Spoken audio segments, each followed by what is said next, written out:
po mga kababayan ng sir, this is Jam the Filipino channel ang inyong pong lingkod. So today is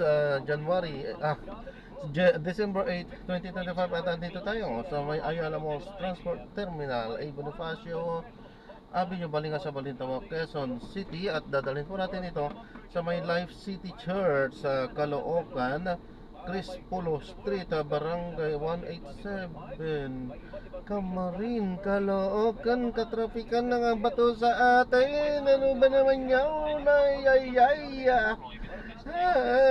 Naiiyak ako. Sayang momentum ko.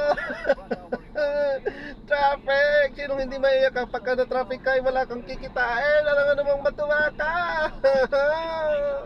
Pero bahala na lang si Lord sa lahat ng anggulo, sa lahat ng mga pangyayari. Ay sige, pagpasalamat po natin yan sapagkat ang nag-a-arrange naman po ng lahat ay ang ating Panginoon. Okay, so magtiwala tayo. Ayan, so andito na tayo. Dito na sila.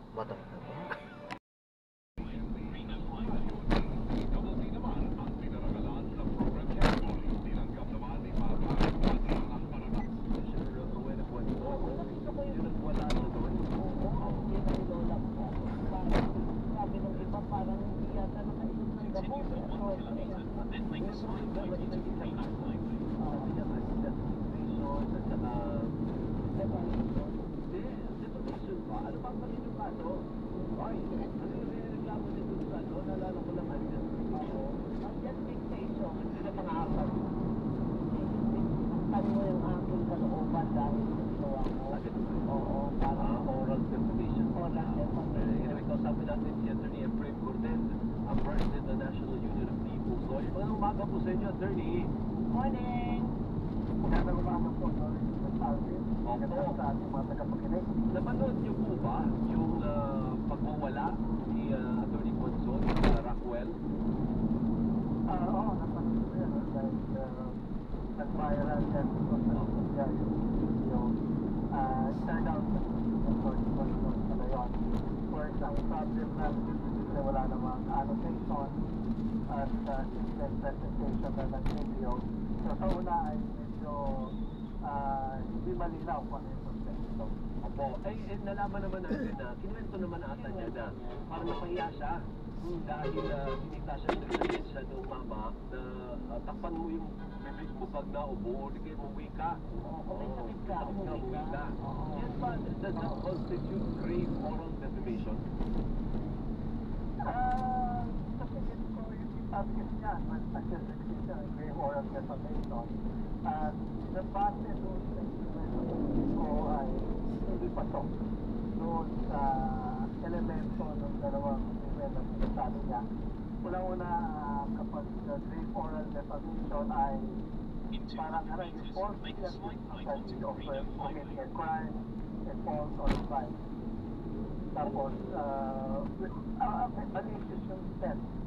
It was intended to harm the other person. Kapag unjustification naman ay you cause annoyance and stress or irritation, and it was purposely done to someone that's involved in wrongdoing.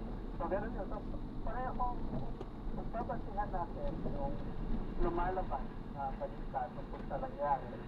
I think asking somebody to put on a safe mask or paminuho ay bukod na lang, I consider pang-inos na elemento ng unjust fixation or ng grave moral defamation. Considering ang context sa lipunan ngayon after ng COVID-19, talagang mag-aalala ka talaga kapag umuupo sa harapan mo at marami pang mga bagong viruses ngayon na lumabas after COVID.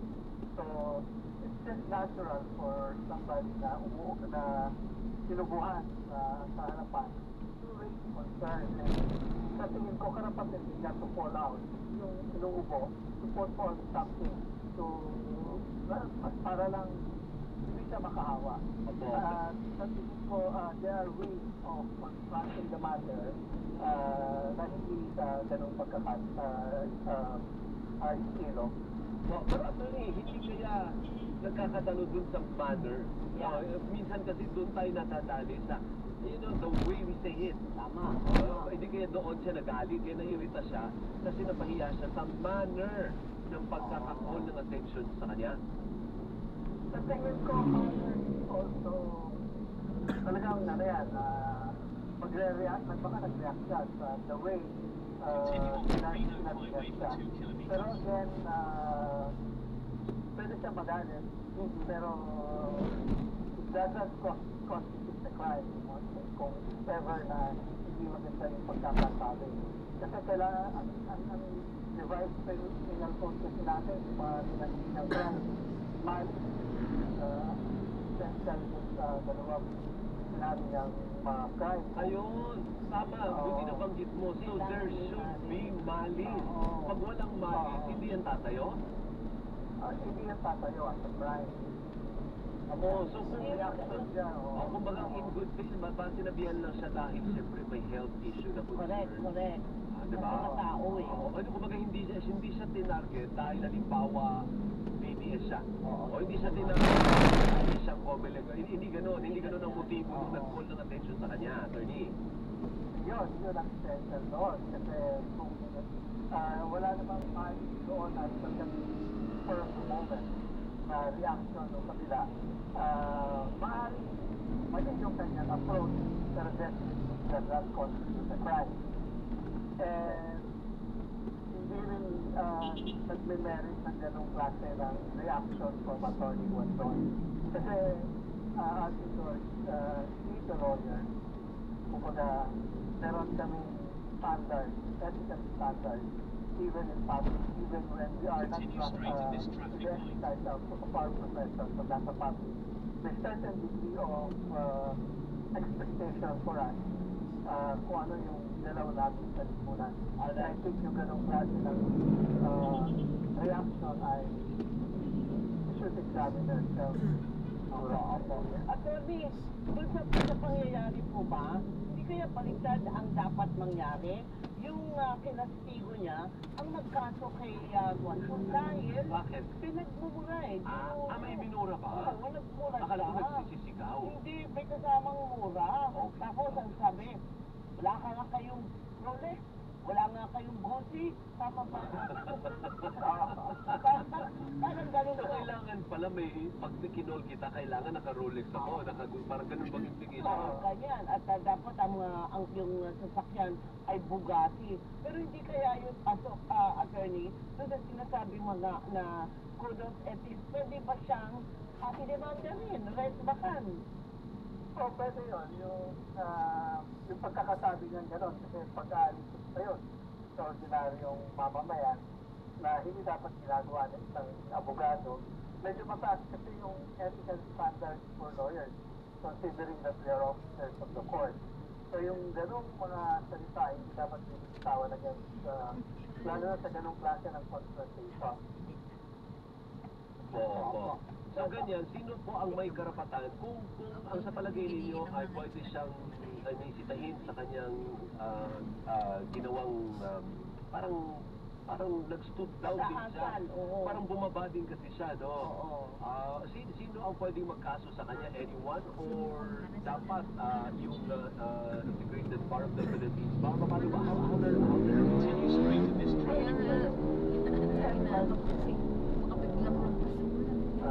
File a complaint against Wala tayong kapayo. pero siyempre pangunahin yung dalawa. Kung si Manila nakaaway niya. Pero sa tingin ko dahil sa nature ng legal profession, yung may mo ganyang act ay pwede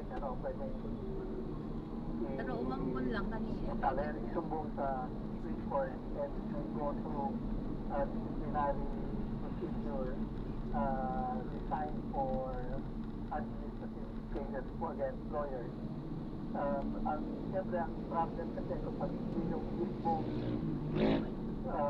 nakaaway na ang magkasapa ay evidentiary problem o kung somebody, of course, so nandun yung video, probably yung video ay pwedeng matiklan kung meron siyang administrative liability in violation ng code of ethics ng mga lawyers. Okay. Ngayon, doon naman po sa anggulo, kasi marami din pong dumidepensa kay Attorney Guanzon. Sabi nung iba, yan ang Pilipino nagsa-stand up against foreigners. So apparently, mukhang may ganung anggulo na foreigner ang nakalaban niya. What do you think of that, Attorney? Ito ba ay parang positibong trait ng Pilipino to stand up for what you think is right? Well, Filipinos should stand up for what they think is right, pero not in this fashion. Kasi hindi naman ito usapin ng policy, usapin ng sovereignty o usapin ng public interest, kundi nagkasaktan lang ng damdamin. So,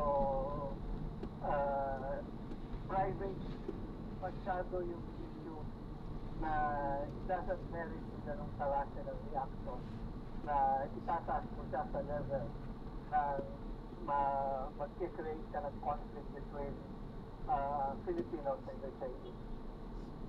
Oo po, sige. Thank you sa insights mo, Attorney, ha. Maraming salamat po. Magandang umaga po. Magandang umaga po sa iyo, si Attorney Efrain Cortez, ang president po ng National Union of People's Lawyers. Kasi partner, sabi ito na iba, nakasanayan kasi na ang pag-Filipino timid. Alam mo yun, pag may argumento with a foreigner, with a Caucasian, with European, tatahimik na lang yung Filipino, iglip na lang, hayaan na lang na apihin. Kaya sabi doon, yan ang tama, mananindigan si Attorney. Laban sa isang laban sa foreigner. Hindi ko sa foreigner, baka po Chinese man. Nakalagay din sa mga unang report, Chinese looking. Chinese too. Chinese looking. Pero hanggang ngayon, hindi pa naman natin naririnig yung side nung kupon ba sa kanyang Pero naka-encuentro. marami din yan na turn off. Kasi nga, ang yabang ng dating. Kaya, Kung maraming nagdidepensa na, hindi tumayo siya para sa mga Pilipino. On the other hand, marami din sasabi, para ang yabang naman ng dating. Oo, porque pa abogado ka. Ay, ganyan kaagad ang reaction mo. Pinag-usapan nyo na lang sana na hindi naman ako inuupo. Bigla lang pumating lalamunan ko, kaya nagtuloy-tuloy yung upo ko. Wala naman doon. Kasi hindi ka makapasigaw ng ganyan. Sobrang taas ng boses mo. Correct. At saka din, nag-encuentro mo at saka nag-ano pa siya, nag-PI. Narinig ko, walang magkakabel. Narinig ko, walang magkakabel. Hindi mo mapipigilan. Walang magdi-video. Ay, kasi public place yun. Correct. Public place yun. So, hindi mo mapipigil ang taong bayan na mag-video. Pwede kang pwede kang makiusap. Pero hindi ka pwede mong pwedeng pigilan yun. Diba? Mga Hernandez, anong tinitiro mo? Kagawad Marlon. Salamat po at sarap nito. Hindi nga, nalimutan ko nga yung senior ni Camille. Ruiz yun, nilagay ko sa red. Oh. Tapos dyan ako, kung okay ka na dyan, di okay lang din. At least may dalawang malilibreng Royce. Ha? Hindi rin. Pinangako mo sa akin yung Royce.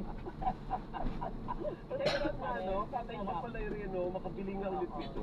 Mura lang to May dilis-dilis pa At least sa Japan, pag may picture dyan na may dilis, di ba ilan yung dilis sa picture? Yung mga dalawa, di ba? Maganda yan, may mic. Mas may may Dalawang dilis. Oo. Tapos yung isa dito, yung merong nori. Oo. Medyo maanghang-anghang. Pag binuksan mo, ganyan talaga ang bilang. Hindi kagaya sa atin na ang nakalagay dyan, isang dosenang dilis. Pag bukas mo, isa lang o dalawa lang. Ay, meron akong ganyan. Meron nagtitinda ng chicharon, partner. O sabi niya, ito ang pinakamasarap ng chicharon. Pag bumili ka nito, may libreng suka. Walang suka. Madaya. Kaya suka ang kilo ko, partner. Ang sarap nun Diba? Sabi ni Ana Bustamante Calomarte, opinion ko lang po siya po kasi ang nagsisigaw at nagmura. Yung couple po tahimik lang Ang daming witness po sa ginawa na hindi po paturo sa atin nung bata pag nag-ubo. Cover your mouth. Dati kasi ang turo sa atin, di ba, Bernard? Hindi, dapat Pwedeng ganon. Oo, basta takpan mo. matakpan mo. Kasi ito, palagi mo pinangawak. So kung gaganon din kayo, pag kinusta kayo, din nandun. Nagkamayan kayo. Ang leave na lang kasi hindi mo naman palagi. Ay kung meron ka pala, ito para sa'yo. 200 para sa'yo. Hindi lang 200 binigay. Pati sakit binigay mo. Yan mismo ang sabi ni Ralph Rosales. Paano sabi? Sabi niya, good morning at happy sa mga walang Gucci at Rolex. At least wala tayong ubo at sipol. Thanks, Nila Fern, President of the Blow. Friends, good morning, Happy Monday, Sir Alvin ng Tokyo. Nag-Tokyo ka pasok pala. Di ka namin nakasalubong, sayang. Mabati po ng happy birthday ang friend ko, si Tiffany of BRTDH, always watching from Singapore lang. Oh, Fernand, ay Pilipino. Oh, sabi Talaga? yan pa. Ang Pilipino ay lalo pang dadami yan habang papalapit yung Pasko. Maganda kaya ang Pasko doon? Malamig. Hindi ba sabi mo ay punong malamig? Ayaw ko ng malamig. Oo, hindi na lang sila dun sa mga lalo malamig. Pero si Mami hindi nang mabot ng Mami kasi ayaw sa pupunta pala dun sa anong pangalan dun? Basta sa Nagano, yung Super Monkey, may lalakarin kayong 1.6 kilometers. Ay, ako hirap maglalakad. Oo, siyempre si Mami may issue sa mobility at madulas. Yung yelo. Mahirap, oh. So- Yung mga monkey naka-jacket. Yung monkey, nandun sa parang spring, happy spring. Ang problema, last 10 minutes na kami. Late na kami nakararating kasi last minute na na-decision yun. Pumasok pa rin kami. Oo. Kasi maganda yung palibot, yung paligid, yung puro na snow. Yan na. Hindi ko pa napuntahan yung kaya pinilit ko. Pinuweras ako kahit last 10 minutes. Kaya hindi ka na nagkaroon ng pagkakataon makapag-type sa atin, ganyan. Hindi talaga ako makakapag-live dahil ang difference lang naman ng Japan, nauna lang sila ng 1 hour. 1 hour. Anong gagawin ko yun? Nakasalawal pa ako dun. Nasaan yung chiko ko? Ayun, oh. Ito nga sa'yo, iniwan ko na. Nalimutan. Wala rin chiko. Ayun, Dito na nga eh. ng anti-trust operation o overloading mobile enforcement. Tapos, walang MMDA traffic enforcer sa parte ng Marikina. Wala, hindi nila nasasok yan, lalo yung Marcos Highway, wala na sa kanila yan. Yan ang kadalasang dahilan dahil hindi na Metro Manila yan eh. Oo, Paglagpas mo ng Cainta, Carabao Sur yan. Oo, pero bakit yung Marcos Highway ba, nasakop pa ng Marikina? Yun. Oo, On the pero other hindi ba side. sakop ng MMDA ang Marikina? Oo nga eh. Yun ang, Oo, para pati coding doon eh, wala eh. yun ang sinisilbi ng ating mga kababayan. Bakit o wala bang mga LCU dyan? Na malasakit man lamang na bigyan ho ng konting ginawa ang mga tao. Hindi ho ang mga sasakyan, mga tao na nakasakay doon ho sa mga motor. Ang dami na naglakad kahapon eh, kagabi. Di ba? Alay lang kayo, Oo, maalam yan. di ba? Pang mahal na araw yung mga naka-antipolo. Pero ito lang, kung itong seasonal sabihin, para tandaan yung problema natin rush hour. Yes, sa Christmas. Wala nang rush hour ngayon. Kasi whole day ang traffic sa EDSA, di ba? O, kahit sa Commonwealth, ganun din. Oo. Ngayon, hindi na yun ang issue ngayon. Volume ng sasakyan kasi daw magpapasko, holiday season. Oy. Eh kung yun ay taon-taon na nangyayari, Oo, so, hindi nyo pa rin nagagawa ng paraan na kanino ang fault. Di ba? Kaya nga kayo gobyerno, kaya kayo pinapasweldo para mag-isip kayo ikabubuti ng bansa natin. Pero Oo. pag lumana na ang problema, ay may mali sa inyo. para matagal na itong problema sa topic since Totoo yan. before time pa siguro to, no? Oo. Hindi ko pa inabot yun. Paano mga dinosaur? Nandiyan na ba yung traffic? Hindi totoo yun eh, di ba? Bakit palala ng palala, samantalang ang dami-daming nasa posisyon sa gobyerno at lahat na yata kinonsulta ninyo, walang solusyon na naibibigay sa traffic. Ang hindi lang ata na sa traffic ay yung may hagat pa. Yan, Pag sumasabay pa yan. Naka-luxury vehicle, naka-SUV, VIP dahil may export ang mga yan. Mahirap po, masakit para doon sa mga pasahero ng jeep, galing trabaho, nagbabayad na yan ng buwis, Oo. uwi na lamang, gusto ay makarating ng maaga, 3 oras ang aabutin. Wala pa maliban doon, kahit pa yung may pribado sa sakyan. Yun, mga motorista Yung natin. 3 oras kang nasa kali at hindi mo alam kung anong oras ka makakauwi. Oo. Tapos kinabukasan, gigising ka ulit ng maaga kasi traffic Yes, ulit, yes, di ba? Oo. Yun lang sana maging supli sa ating mga kababayan na nagbabayad ng buwis na hindi nila kailangan gumising ng madaling araw dahil alam nila may magmamando ng traffic at kung magmamando man ng traffic yan ay nagbibigay ho ng kalugan or hindi sila masa-traffic. Yung may nagmamando ng traffic lalo ka sa traffic. Di ba? Sabi ko, dito lang sa Metro Manila yung may traffic light, may tao pa. Sana doble-doble. Pag traffic pa. O, diba? Ganyan tayo eh. Metro Manila, Pilipinas pa yan. At saka pa Bernard, akala natin yung dagdag mo dyan na LRT, ano ba yun, LRT2 station sa dulo, yung Masinag yan. Akala natin magbibigay yan ng kaluwagan sa Marcos sa Di ba yung Palengke. promise naman talaga? Oo, mukhang kailangan mo Yung dagdagan RT yan. promise lang dahil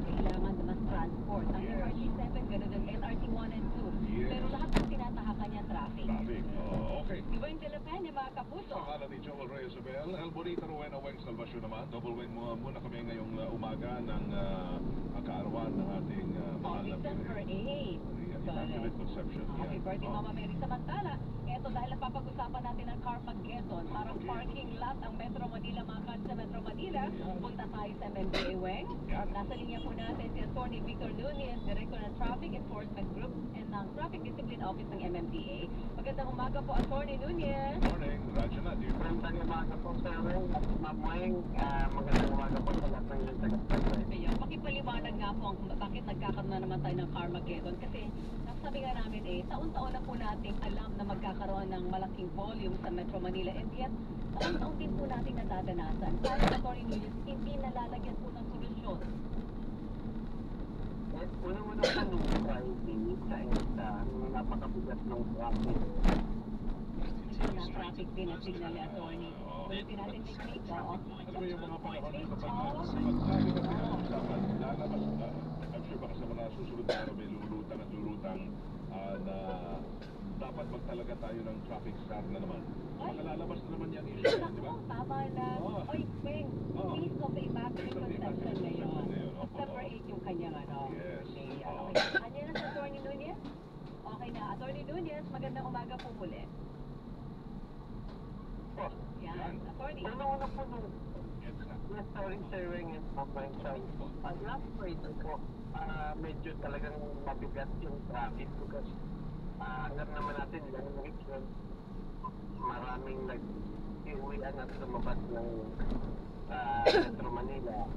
At sinabayan din po ito ng naitala namin mga stored at pillar accidents sa EDSA, especially during the rush hour. So, nakapagdagdag po yun sa matinding traffic na naranasan natin ng Biyernes. Bakit po Ang pangalawa po yung Sabado naman, dito sa kahabaan ng Marcos Highway, medyo talagang actually the first time. traffic na naman ang signal ni Atty. Oo, sige. So, hindi, sinasabi ni Atty. sa EDSA, Friday night pa lang, ay talagang Traffic na. Kasi daw traffic na. siguro kailangan na ng mabigat-bigat na hindi lang basta kamay na bakal dito Ang sabi nga ng mga nakakausap natin, baka pwedeng tanggalin nyo na sa EDSA o sa mga major highways natin, hindi lang EDSA, yung mga malls. Malls, Sa totoo lang, tigilan yung paglalagay ng malls sa gilid ng Oo. EDSA at ng iba pang malalaking kali sa Metro Manila. Pansinin nyo, Oo. nandun ang traffic. Yung isang mall dyan, na matagal na nandyan, 80s pa nandyan, Oo, naging totoo. 90s pa ata, no?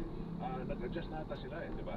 Kasi nagkaroon na sila ng parang bus unloading, paloob na ng mall, para hindi na tumitigil sa harap ng EDSA mismo. Kaya meron nang papasok. Kaso madami pa rin, Meron pa rin. volume.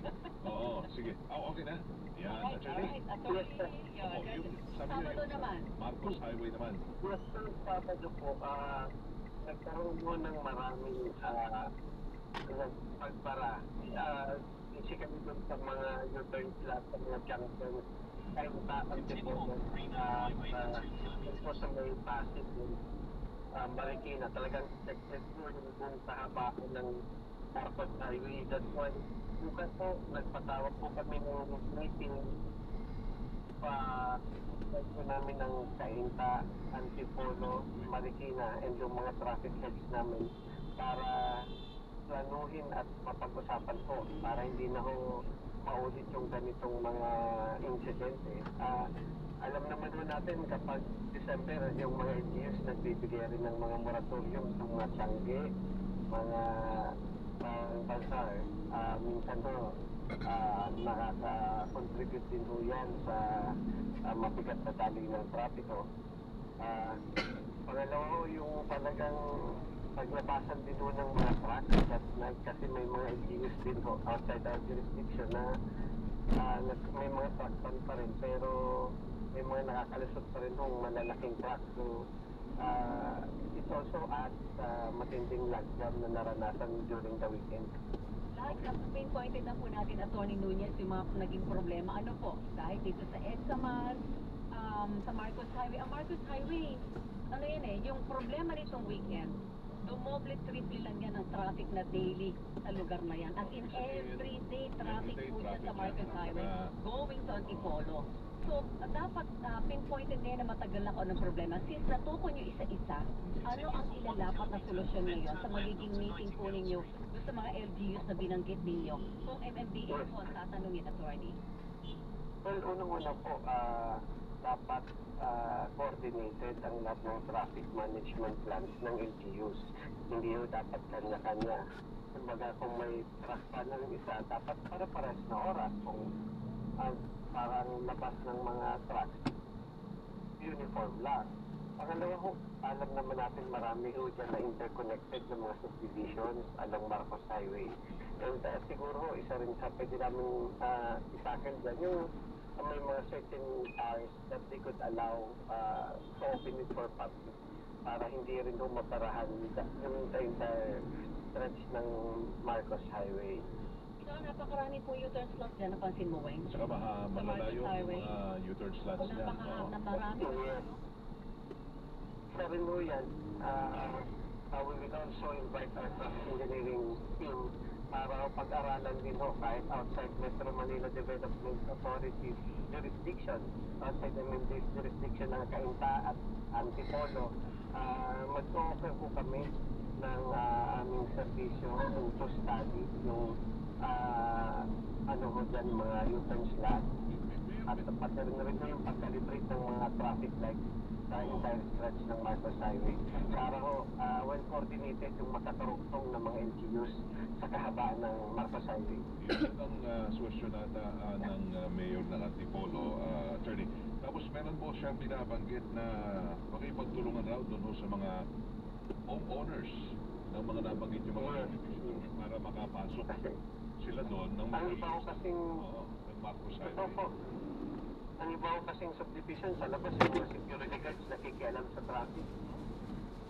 Kumbaga, yung mga lumalabas sa subdivision nila, titigil yung Just mga imagine kung lahat ng subdivision yan, bawat kanto may security guard na nakikialam sa entrance ng mga subdivisions nila. Talagang Weng, ito lang, bigat po. attorney. Meron diyang subdivision na, halimbawa, yung gate nila katapat ng U-turn slot. okay. So, ang Okay. gagawin nila, hindi na sila diretso at maghahanap ng iba pang U-turn slot. Di diretso magka-cut right across Marcos Highway. Bawal po yun, di ba?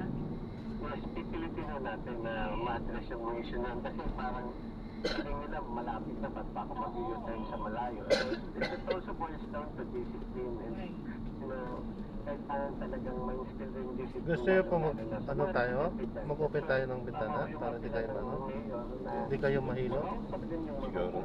Para hindi ko kanya-kanya ang kanilang establish yung mga entrance and exits ng kanilang subdivision. Kasi yung mga security guards talaga. Saka isa pa, sa Marcos Highway, dami ng mga, like, di ba, meron tayong kampanya, mga vehicles, dinala ng siguro sa mga bikeway, sa road. Highway yan, Marcos Highway. May Actually, napag-usapan namin yung nakaraan lamang, pinatawag kami sa Senado. Kausap po natin ang Hindi sabay si ma'am sa pagbiyahe pala.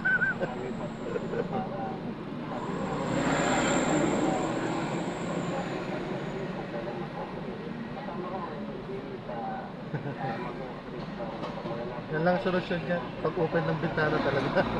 Anak ko kasi ganyan din eh. At mo din. Oo. Pagka ganyan na talaga ayak na yan. Ayaw na yan hindi naka-close ang Bintana. sasakyan. Kailangan. Open na agad yan.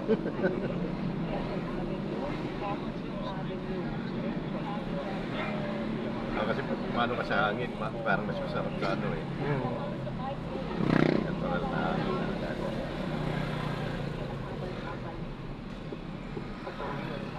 Parang mas okay dito. Oo, okay. Diba tinuturo niya? Tingnan natin, baka mas okay ba?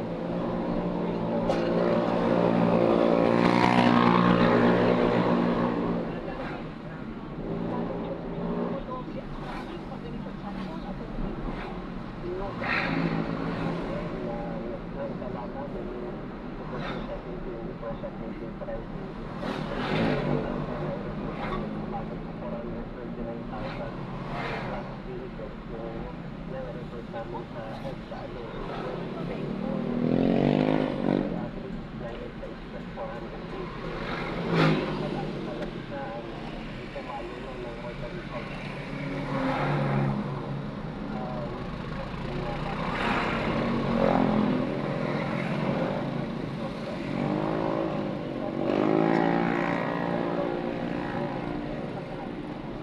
Kung kayo po ay mamamayan na naghahanap buhay lang, dadaan po lang sa ibang dadaanan kundi EDSA. Tony, hindi na po makatao. So, yung sinasabi ko yung the public na transmitting yung MRT and bus carousel, mabilis naman po, komportable naman. At isa pa sa problema natin yung minsan doon, maraming lumalabas. Ang parking po, minsan sinasabi ko yung mga side streets, mga alternative na mga kalsada natin.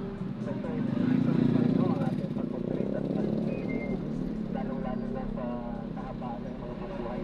Kasi kapag maraming dumadala ng mga private vehicle, ang isang problema na ho natin yung parking. So, nakakaharang po sila sa mga alternatibong ruta na nagdudulot din ng mabigat na parking. Yung wala mo napapanood, o may batas tayo dyan, yung mga e-vehicle natin, kasi yung mga e-vehicle na yan, dami na rin eh. Diba? Yung mga electric vehicle, naputulatan. Wala? Attorney? Naputol ulit kasi. Yung mga electric vehicle natin, ewan ko kung napapanahon na kasi accepted sila sa coding. May provisions naman po. May provisions naman sa vehicle na kapag sobrang madami na review yung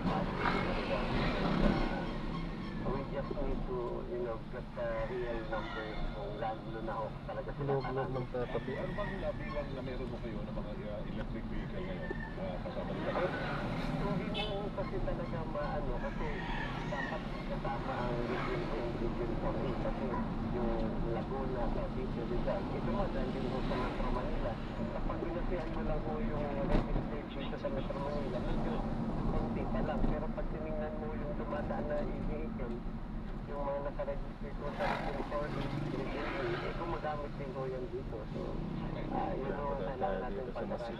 Dapat talaga nagkakaroon tayo ng matinding koordinasyon sa rehiyon na ito. Nakakalitin lang naman ng mga sasabihin na yung ginawa namin sa pagpapasok sa dapat na SU na dyan, diba? Yun po, nakadero kami tingkulas ng hapon at in-invite natin yung mga LGUs na ito para mapag-usapan at hindi na po maulit yung nangyari ng Sabado. Sa ngayon, Atty, gaano kabilis o kapagal ang takbo ng mga major na kalye natin? Unahin natin ang EDSA. Gaano kabilis ang takbo ng mga sasakyan? Yung naitala natin 5% increase na volume, Opo. definitely apektado na ho yung travel time and travel speed, especially dito sa EDSA. Ramdam naman natin kasi usually ho kapag off-peak hours, before 4 p.m. medyo alam naman natin kayang-kaya pa moving lahat. Pero ngayon do, alas 2 ng hapon, kahit alauna ng hapon, mabigat na ho. Pag sinabayan ka ng malakas na yan, talagang matindi na ho yung nararanasan traffic. Kasi nga tayo sa Carmageddon na naranasan natin the past few days, wala pang sabay na ulan, sorry eh. Diba? Although talagang expected naman natin yun kasi marami yung talagang lumuwas dahil long weekend. So, pag sinabayan ng mga sagian ng sasakyan, ng mga panggaan, talagang matindi ho ang nagbibigos na ikasta nito sa traffic. Hindi ka na tumatakbo ng 20 kilometers per hour. Wala, isin na lang po kapag talagang bumabawal talaga. Isin. Ang bawal ng attorney. Sa rin sa tayo dyan ng mga construction dun sa MRT junction. At meron naman din kami yung moratorium sa mga road users. Nakatulong din yun kasi nabawasan yung mga pagkuhukay sa ating mga major roads. So, ang naman po medyo talagang binibigas ka during laban kapag medyo mabilis naman po. Nabubupitar naman natin. Medyo may konting ginawa na nga siguro siya sa may Commonwealth area dahil sa talaga on-road yung motorcycle lane at dapat doon lang talaga.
halimbawa, ewan ko, meron ba yun? Yung pinaaagad yung pumasok ang mga empleyado ng gobyerno.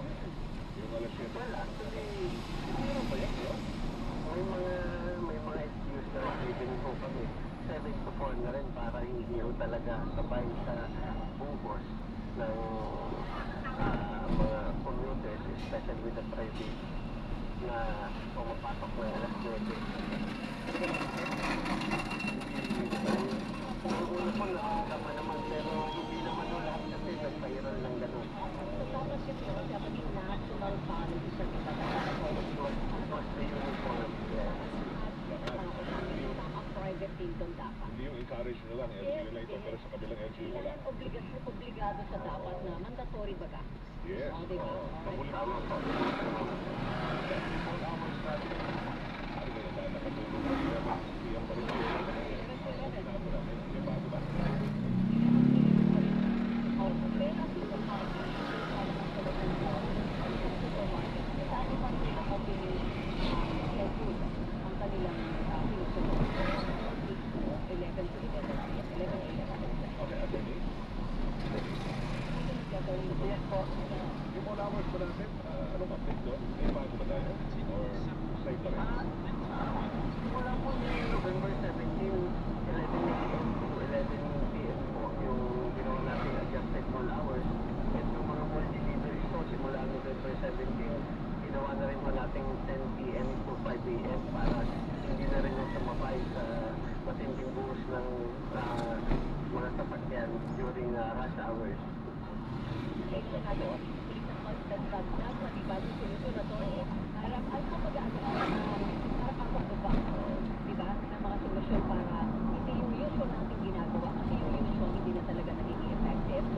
Attorney Nunez, maraming salamat po sa Maraming salamat po at magandang umaga po. Thank you. Good luck, si Attorney Victor Nunez, Director ng Traffic Enforcement Group ng Traffic Discipline Office. Dami ng mga issue na hindi pa rin natin nabibigyan ng kaginhawaan. Maraming tayo nakita solusyon, pero hopefully, gusto magiging pagkakaan ng NFA at saka yung mga LGU sa Inta, Antipolo, Marikina, yung tumataas dyan po sa Market Highway. Baka naman kahit pa paano yung mapagaan, ano? Yes. Diba, hindi lang yun ang problema ba? Lahat ng LGU sa tinatakasan ng EDSA, kailangan yata na mag-usap, diba? Umpisa tayo dito sa problema sa sila Carmageddon. Carmadami na mo dyan talaga. Madami. Sobra. Okay, so good luck sa atin. Thank Sana ay you. Oo. maging pamaskong handog yan ng ating mga Late na yun? mga Oo, late na. autoridad. Pang next year na yan, pang next year. Samantala mga kapuso, tayo sa ating pagbabalik ay bagong balita na dito sa Saksi sa Double V. Oras natin, 26 minutes. Makalipas mga alas 8 ng umaga tayo ay radyo na. TV pa. Labanan ng fake news. Dapat. Yes, sir.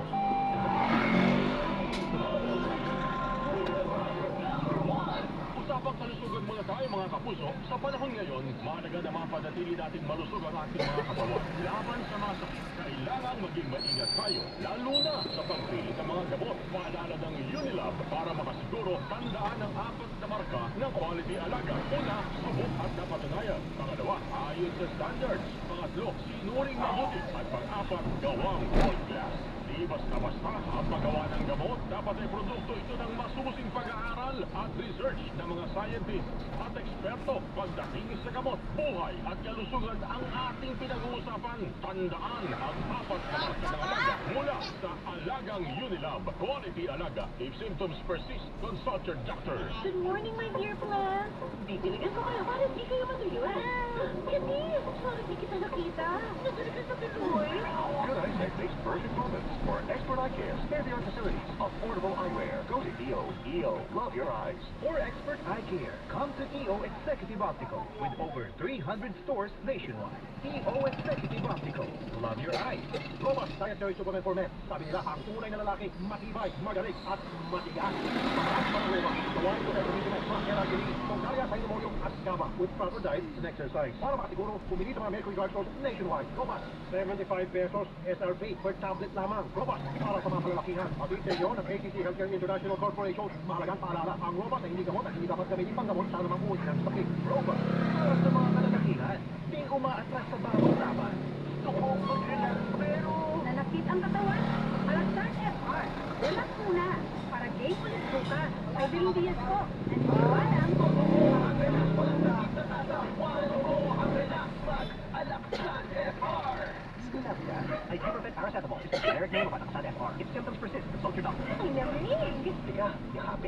Sarap ng feeling. Everest Air Conditioner. Han, ano ever best place mo in the world? Siyempre, right here with you.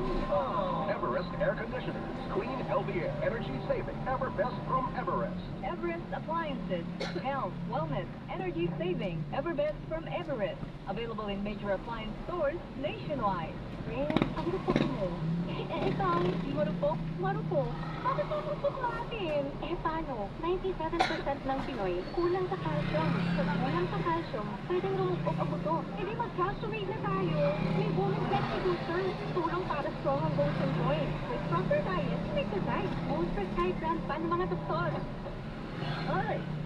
It's new, di ba? Ano ako? Marupok? Tina, sa tulong ng Calciumate, made for a stronger you versus non-use with proper diet and exercise. Cola Capsule for vitamin D3 is the generic name of Calciumate. If symptoms persist, consult your doctor.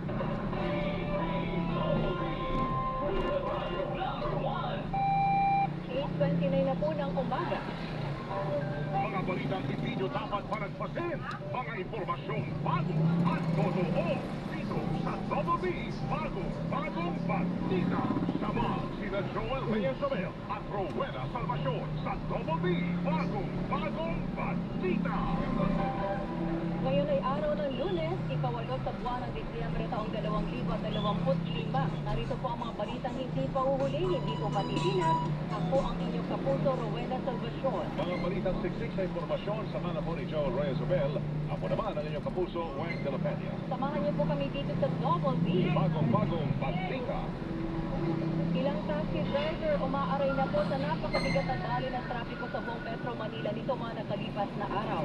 Ayon sa ilang driver na nakausap na Super Radio TV Double B, apektado na ng matinding traffic ang kanilang biyahe. Samantala, minado sa hindi talaga nila maiwasan na tanggihan minsan ng ibang pasahero lalo na kung hindi nila kabisado ang lugar. Bagong balita. Mga Katoliko, hinimok ng simbahan at tumayo sa mga misa ngayong pista ng Immaculate Conception na isang holiday of obligation, holy day of obligation. Sa Mindoro Basilica at National Shrine of Jesus Nazareno o Quiapo Church sa lungsod ng Maynila, tuloy-tuloy ang mga isinasagawang misa. Ang susunod na misa ay gagawin mamay alas 9, alas 10 at alas 11 ng umaga. May misa rin mamay alas 12:15 ng tanghali at alas 3 ng hapon bago ang gagawin posisyon ng Virgen o Grand Marian Procession. Bagong balita. Mga na-stranded na pasahero sa Bicol at Mindanao dahil sa pamamasalang pinagkasuman ng ready-to-eat food ng DSWD. Ayon sa DSWD, aabot sa 300 na family food packs at ready-to-eat na pagkain ang kanilang pamahagi sa Castilla Fort, Bulan Fort at Pilar Fort. Katumbas po yan ng 1,017 na mga individual. Sa Surigao naman, umabot sa 180 na ready-to-eat na pagkain ang kanilang naipamahagi, partikular sa mga stranded na pasahero sa Bicol City Port at sa Nasipis Port. Bagong balita. Sitwasyon sa Eastern Visayas, balik sa normalidad matapos ang pagtama ng bagyong Wilma. Ayon kay Ray Gozon, officer in charge ng Office of the Civil Defense sa Region 8.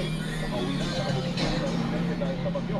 Wala rin naman ang nalulat sa nasabi sa dahil may malalapit na ng bahay dahil sa pagmamahal.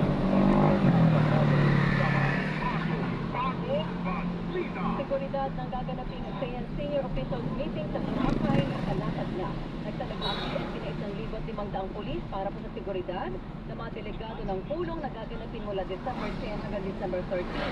Naglatag din ang mga monitoring at ang bakal ng pulis sa strategic area para tiyakin ang seguridad Wala sa may at kapso. ang aktividad. Dito tayo sa Bagong balita. Isang pulis na tuloy ang sugatan matapos mahulog sa bangin ng sasakyan dahil sa pagmahagdulot ng bagyong Diretso po doon? Dito na lang. Investigasyon sa Dongosana sa Cebu ang biktima pero pagsapit ng Grand Central Highway sa barangay Cansomoroy sa bayan ng Balamban, inanod ng baha ang sasakyan nito hanggang sa mahulog sa tatlong talampakang lalim na bangin. Bagong balita. Narito naman ang report ng ating mga kapusong reporter. Drop na natin sila. So maraming salamat po sa panonood. Nagbibigay pa sa amin ng Hanggang sa muli, ingat. God bless. Paalam po. Actually, pag